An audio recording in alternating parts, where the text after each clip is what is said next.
கூடிய பதவி உயர்வு எதன் மூலமாக கிடைக்கின்றது. எங்களுக்கு இதிலிருந்து விளங்கின ஒரு செய்தி என்ன, சொர்க்கத்தில் எல்லாருக்கும் ஒரே அந்தஸ்து இல்லை, எல்லாம் ஒரே கேட்டகரியில் நிற்கிற ஆக்கள் அல்ல. அங்கே ஒவ்வொருவருடைய அமலை பொறுத்து பெரிய பெரிய தரஜாக்கள் என்ன செய்வாங்க, இருப்பாங்க.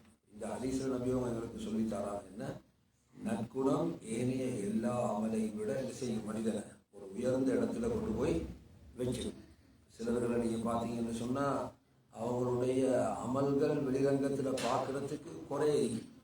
இபாதத்துக்கு பார்த்தீங்கன்னா பெருசாக தொழுகிறது, பெருசாக நோவு பிடிக்கிறது, பெருசாக சதகாக்கள் செய்கிறது, இப்படி கூடுதலாக இல்லாமல் இருக்கும். ஆனால் அவங்களுடைய பண்பாடுன்னு செய்யும் மிச்சம் உயர்ந்ததாக இருக்கும். மக்களோட பேசுகிறதுல, மக்களோட நடந்து கொள்கிற முறையில்.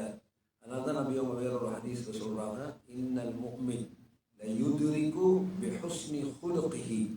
ஒரு மூமின் தன்னுடைய நற்குணத்தின் மூலமாக தொழக்கூடிய, நோன்பு பிடிக்கக்கூடிய மனிதர்களுடைய நன்மையை தனது நற்குணத்தின் மூலமாக என்ன செய்வான், அடைந்து கொள்வான். ஒரு மூமின் தன்னுடைய வேலையை நல்ல குணத்தோடு இருக்கிறது என்பது பெரிய அமல். அது நல்ல குணத்தோட இருக்கிறது என்றது என்ன, ஒரு பெரிய ஒரு அமல். எந்த அளவுக்கு நபி அவங்க சொன்னாங்கன்னா, கியாமத்தினால் அல்லாஹ் என்ன செய்வான், அல்லாஹ் நன்மைகளை நிறுப்பான். நன்மைகளை திராசில் போட்டு நெருக்கப்படும். அந்த நெருக்கப்படக்கூடிய அந்த நேரத்தில் மிக கனமான பாரமான நன்மை எது சொன்னாங்க, நற்குணம்தான். அப்போ நற்குணமும் என்ன செய்யப்படும், நெருக்கப்படும். அந்த நற்குணமும் நல்ல ஒரு அமலாக என்ன செய்யப்படுகின்றது, கருதப்படுகின்றது. இன்னும் சொன்னாங்க, இன்னமின் அக்ரபிக்கும் மின்னி மஜ்லிஸன், மறுமையில் எனக்கு உங்களில் எவர் நெருக்கமாக இருப்பார் என்றால் அஹாசினுக்கும் அஹ்லாகா, உங்களில் நற்குணமுடையவர்.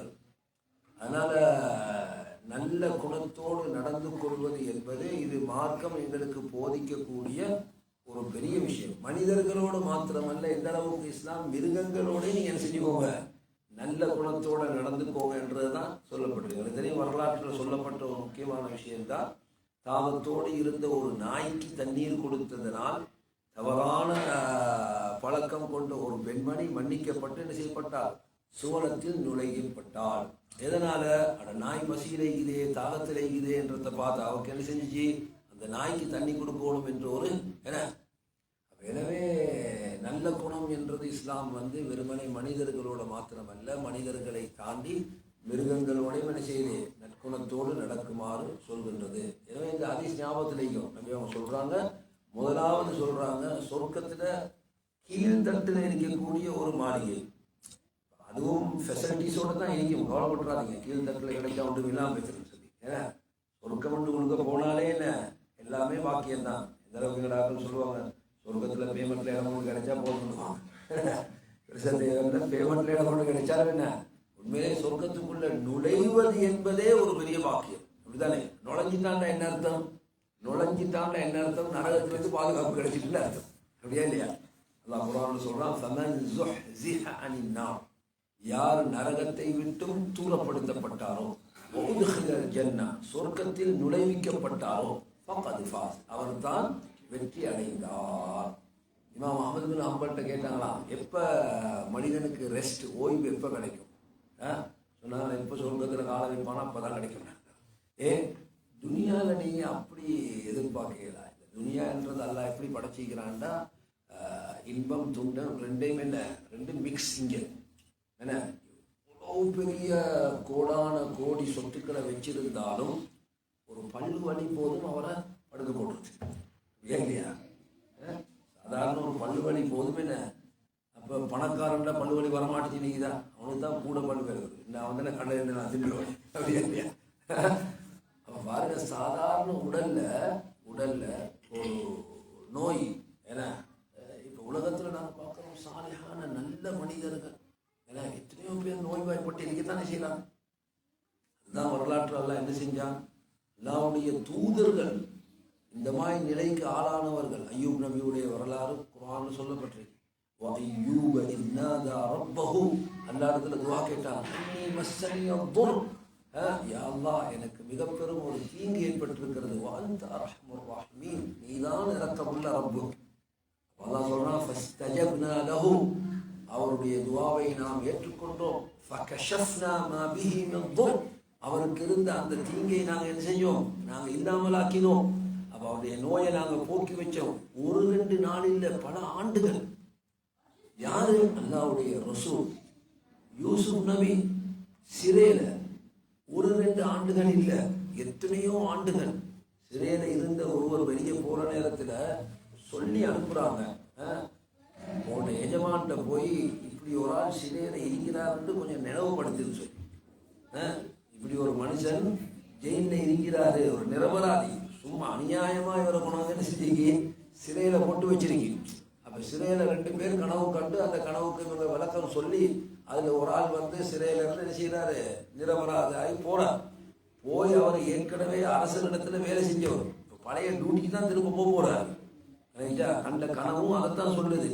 அப்போ யூசுப் நபி என்ன செய்யறாங்க, சொல்லியே அனுப்புறாங்க, உன்னோட எஜமான்கிட்ட போய் கொஞ்சம் இப்படி ஒரு ஆள் சிறையில இருக்கிறாருன்ட்டு என்ன செய்ய கொஞ்சம் நினைவுபடுத்துன்னு சொல்றாங்க. அங்க போன அவர் என்ன செஞ்சிட்டாரு, மறந்துட்டார். அல்லாஹ் குர்ஆன்ல சொல்றான் ஃபஅன்சாஹு ஷைத்தான், ஷைத்தான் மறக்க வச்சுட்டான்னு சொல்லி. ஷைத்தான் என்ன செஞ்சிட்டான், மறக்க வச்சுட்டான். ஷைத்தானுக்கு உள்ள பவர்ல ஒன்றுதான் மனிதனுக்கு மறதியை உருவாக்குவது. மனிதனுக்கு மறதியை உருவாக்குற சக்தியிலே அந்த இது அவனுக்கு ஈகுது.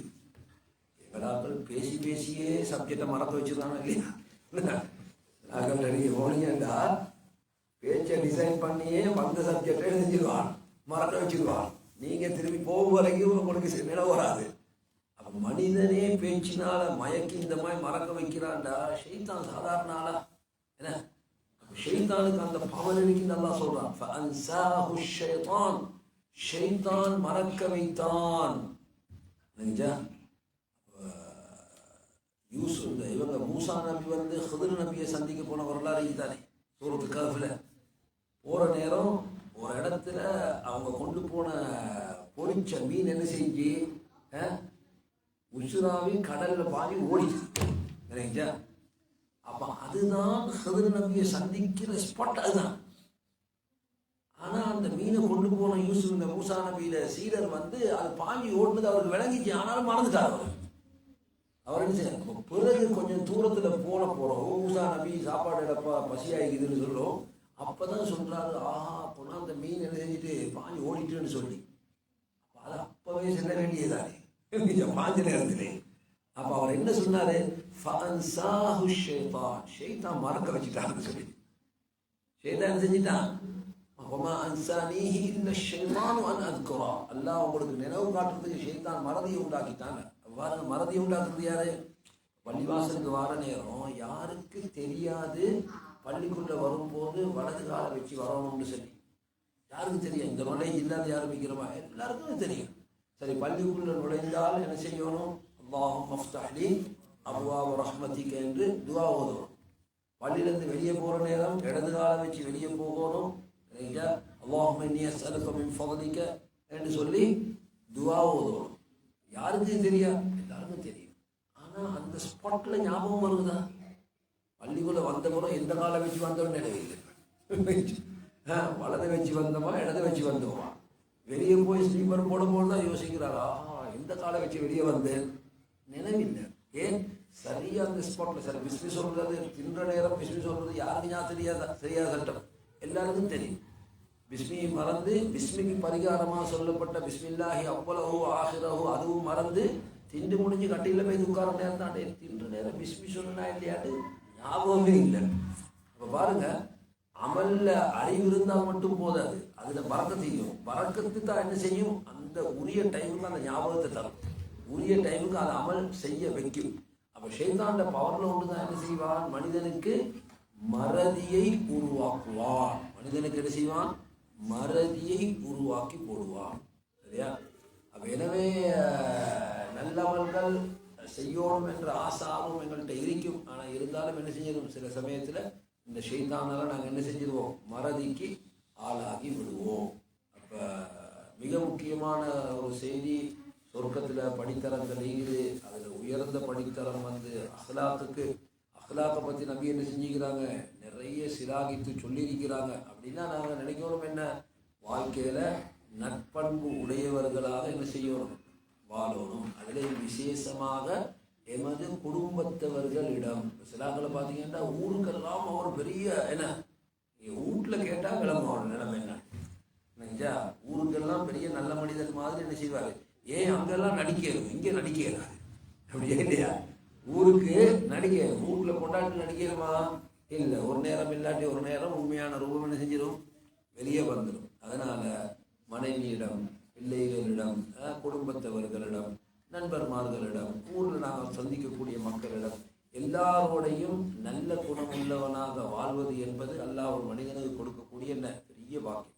எல்லாம் குர்ஆன்ல நபி அவங்கள புகழ்ந்து சொன்னத்தில் சொல்லப்பட்ட புகழ்களில் மிகப்பெரிய ஒரு புகழ் என்ன, وَإِنَّكَ لَعَلَى خُلُقٍ عَظِيمٍ.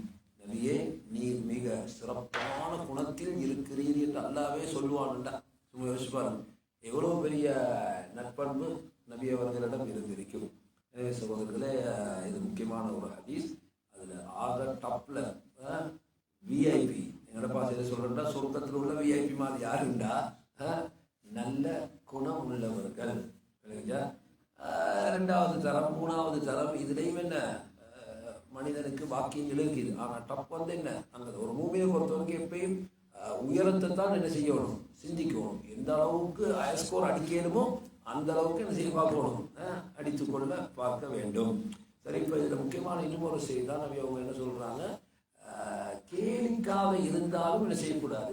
சிலாங்க பொய்யை சொல்லிப்போட்டு சும்மா பொய்க்கு செல்லிட்டு பொய்க்கு செல்லிட்டு அதுக்கும் ஒரு வியக்கம் என்ன, பொய்யை சொல்லி ஆளை ஏமாற்றி போட்டு அவன் அப்படியான்னு கேட்ட, சும்மா பொய்க்கு செல்லப்பா, பொய்யை சொல்லிக்கிறான். அப்போ இவங்க என்ன நினைக்கிறாங்க, அதை சாதாரணமாக நினைக்கிறாங்க. அப்படி ஜோக்குக்கு நாங்கள் பொய் சொல்றது வந்து குற்றம் அல்ல. இஸ்லாம் பொய் சொல்ல அனுமதித்தது மூன்று இடத்துல தான். பொய் சொல்ல அனுமதித்த இடங்களுங்க 3 இடங்கள் தான். அப்படியும் இருக்காது, யோசிக்காது, இருக்குது. இந்த மார்க்கம் வந்து தேவையான இடத்துல அனுமதியை தரும். அப்படிதான் நல்லா சட்டத்தை அமைச்சிக்கிறான். சில சந்தர்ப்பங்கள் சட்டம் போட்டாலும் சில சமயங்கள்ல அந்த சட்டத்தை என்ன செய்ய வரும், மீற வேண்டிய தேவை வரும். அப்போ அந்த டைமில் மார்க்கம் என்ன செய்யும், உங்களுக்கு அனுமதியை தரும். அப்போ பொய்க்கு அனுமதிக்கப்பட்ட இடங்கள் எத்தனை, 3 இடங்கள். என்ன அந்த 3 இடங்கள்? ஒன்று, பொய் கூற அனுமதிக்கப்பட்ட இடத்துல சொல்லுங்களே, இதுதான் 3 இடங்கள்ல ஒன்று. 3 இடத்துல கணவன் மனைவி ஒருவர் மற்றவரிடம் பொய் சொல்லலாம். மாஷா அல்லாஹ், டெய்லி பொய் சொல்லிட்டு வந்த பிறகு ஆஃபீஸ் முடிஞ்சு வந்தா வெஸ்ட்வேல என்ன, உங்களுக்கு ஒரு நகோண்டு வாங்க போட கொஞ்சம் க்ரௌட் அப்பாங்க திரும்பி வந்துட்டு சும்மா சகோதரர்களே. இங்கு பொய் என்று சொல்லப்பட்டது எதை தெரியுமா, இந்த இடத்துல கணவன் மனைவிமார்களிடத்துல பொய் சொல்லலாம் என்பது சமாளிக்கிறது, ஏமாத்துறதுக்கு அல்ல. ஏமாத்த பொய் சொல்ல மார்க்கம் அனுமதிக்கல, சமாளிக்கிறதுக்கு பொய் சொல்றது. எப்படி, சாப்பாடு ஆக்கி வச்சிருக்கியா, திண்டம் டேஸ்ட் இல்லைன்னு வைங்க, என்னப்பா ஆகிறீங்க, ஒரு மண்ணங்கட்டியும் இல்லைண்டா, உப்பும் இல்லை புளியும் இல்லைண்டா, மனசெல்லாம் உடஞ்சி போயிடுது. மாஷா அல்லா மாஷா அல்லா நல்லா இருந்துச்சுன்னு சொன்னேன். இப்போ எதுக்கு இந்த பொய், எதுக்கு சமாளிக்கிறது. இப்போ ஒரு ட்ரெஸ்ஸை கொடுத்துட்டு கேட்குறேன், அப்படி நல்லா இருக்குதான்னு சொல்லி விளங்கிச்சா, ஓரக்காட்டே அப்படின்னு சொல்லி மனசை உடைக்காம என்ன, உண்மையிலே நல்லா இல்லாட்டியும் என்ன செய்யணும், அந்த இடத்துல மாஷால்லா நல்லா இருக்கு, இல்லை இதை விட அது நல்லா இருந்துச்சுன்னு அப்படி திசையை திருப்பலாம். அப்ப சமாளிக்கிறது. அதே போல தான், இவர் ஏதாவது ஒன்று கொண்டு வந்தாரு, கொடுத்தாரு, அவள் கையில் எடுத்து போட்டு போய் இதுக்கு தான் இவ்வளோ நேரம் பாடுபட்டீங்களா, வேற ஒன்றும் கிடைக்கலையா உங்களுக்கு அப்படின்னு சொல்லி மூத்த அடிச்சுட்டு போய் பேசக்கூடாது. பெண்கள் என்ன செய்யணும், அல்ஹம்துலில்லாஹ் நல்லா இருக்கு, நாங்கள் வேற டைம்ல என்ன செய்வோம், இதை விட நல்ல ஒன்றை பார்த்து வாங்குவோம் அப்படின்னு சொல்லி சமாளிக்கிறது. நல்லா ஞாபகம், சமாளிப்பு பொய்யை தான் அனுமதிச்சாங்க நபி. ஏமாத்துறது பொய்யை அனுமதிக்கிறது. ஏமாத்துறது அது பாவம். அது எனக்கு அது மனைவியா இருந்தாலும் என்ன செய்யக்கூடாது, ஏமாற்றக்கூடாது. அடுத்து என்ன சொன்னாங்க, 2வது பொய் எங்க, 2 பேரை சேர்த்து வைக்கிறதுக்காக வேண்டி போய் சேரும். 2 பேரும் சண்டை பிடிச்சிட்டு இருக்கிறாங்கன்னு வைங்க, குரோதமாக இருக்கிறாங்க, இவர்கிட்ட போய் சொல்கிறாரு, அவர் உங்களை பற்றி எவ்வளோ நல்ல கருத்துக்களை சொல்கிறார், உங்களை பற்றி நல்ல இடத்துல தான் அவர் இருக்கிறார், அவர் உங்களை ஏசுறாரு. அவர்கிட்ட போய் சொல்கிறாரு, இல்லை பார்த்தா ரெண்டும் என்ன சொல்லுவாங்க, நாய் கஞ்சட்டி மாய்க்கு ரெண்டும். ஆனாலும் 2 பேர்கிட்டையும் போய் என்ன செய்கிறாரு, இப்போ இந்த 2 பேருக்கு இடையில இருக்கக்கூடிய குரோதம் இதன் மூலமாக என்ன செய்யுது, நீங்குது. அப்போ நபியாக சொன்னாங்க மனிதர்களிடத்தில் சமாதானத்தை உருவாக்குவதற்கு பொய் சொல்லுவன் பொய்யன் அல்ல, அவன் பொய்யன் அல்ல. ஏன்னா அவர் அதை விட ஒரு உயர்ந்த காரியத்துக்காக வேண்டி என்ன செய்கிறாரு, இந்த பொய்யை சொல்றார். அப்ப எனவே இதுவும் இஸ்லாம் பொய் சொல்வதற்கு அனுமதித்த இடம். 3வது என்ன சொன்னாங்க, போர்க்களம். எதிரிகளோடு போர் செய்யக்கூடிய நேரத்தில் இப்போ ஒருத்தர் போயிட்டு எதிரிடத்துல மாட்டிக்கொண்டாருன்னு வைங்கிறேன். இப்போ அவங்க கேட்குறாங்க, உங்களோட தலைவர் கேட்கிறாரு, உங்களோட ஆயுத கிடங்கு எங்கே இருக்குது, உங்களோட படைப்பட்டாங்க. இப்போ இந்த இடத்துல இஸ்லாத்தில் போய் பேசுவது தடைன்னு சொல்லிக்கிற இருக்கிறது அவ்வளவே சொல்லிக் கொடுக்குறதா, இருக்கிற அவ்வளவே என்ன சொல்லிக் கொடுத்தா அதனால பெரிய ஆபத்து என்ன செஞ்சிடும், வந்துடும். அப்போ எனவே இந்த இடங்கள்ல என்ன மார்க்கம் பொய் பேசுவதற்கு அனுமதித்திருக்கின்றது.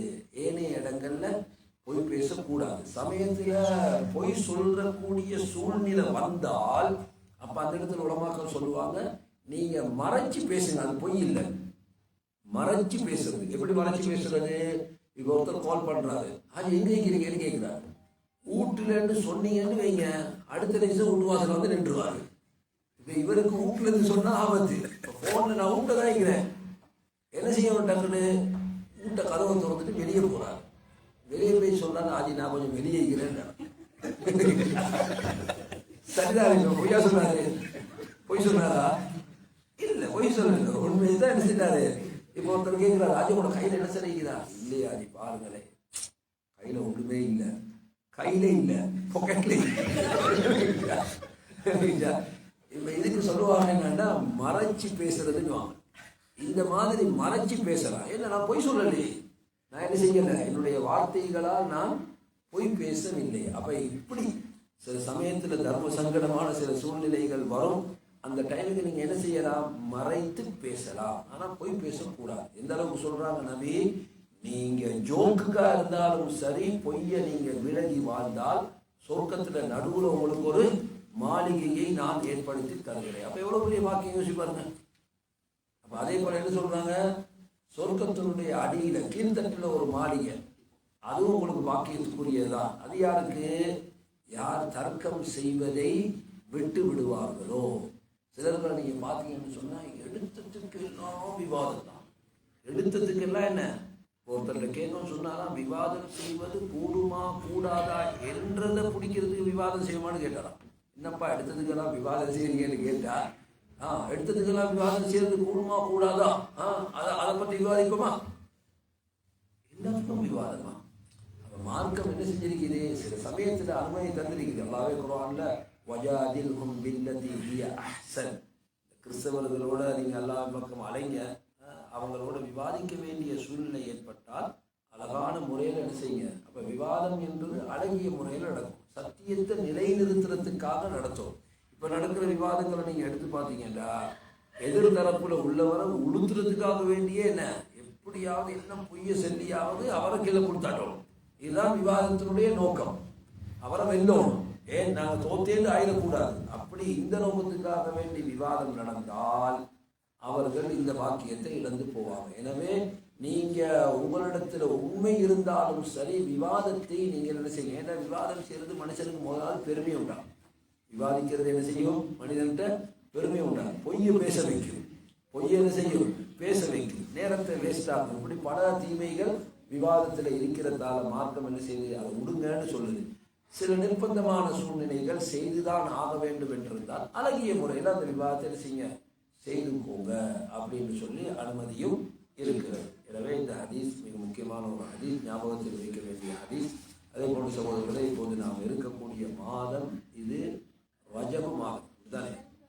ரஜபு மாதத்தை உலமாக்கள் எப்படி சொல்லுவாங்கன்னா, இந்த ரஜபு மாதம் தான், அதாவது என்ன, மரத்தை நட்டுற மாசம் இது.